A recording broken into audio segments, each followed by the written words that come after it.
Nahaharap ngayon sa patong-patong na tax evasion case ang ilang nabistong illegal na vape retailers sa buong bansa.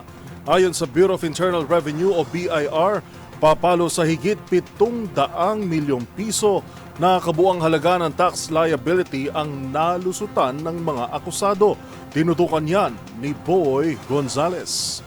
Nagsampa ang Bureau of Internal Revenue o BIR ng 75 kasong kriminal laban sa iba't ibang individual at negosyo na sangkot sa ilegal na benta ng vape product na nagkakalaga ng kabuang 711.3 milyong piso na tax liability. Ayon kay BIR Commissioner Romeo Lumagid Jr., isinagawa ang sabayang pagsampa ng kaso sa Department of Justice ng mga national at regional offices ng BIR mula Luzon, Visayas at Mindanao bilang bahagi ng masiding kampanya laban sa tax evasion. Bunga ito ng mga sinagawang raid at inspeksyon kung saan natuklasan ang malawakan at talamak na benta ng mga vape product na walang kaukulang internal revenue stamp at BIR registration. Dahil dito nasamsam at nakumpiska ang malaking bilang ng mga iligal na produkto. Kabilang sa mga isinampang kaso ang tax evasion, unlawful possession or removal of article subject to excise tax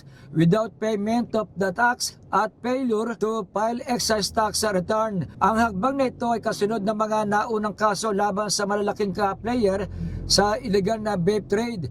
Noong February 2024, naglabas na warrant of arrest ang korte laban sa kumpanyang Tapag at mga kasabwat ito na may 1.2 billion tax liability. Noong April 2025 naman, nagsampa ang BIR ng 8.7 billion pisong halaga ng tax evasion cases laban sa malalaking vape businesses gaya ng Breva, Dencat at Blair. Para sa MBC TV Network News, ito si Boy Gonzales, una sa Pilipinas, una sa Pilipino.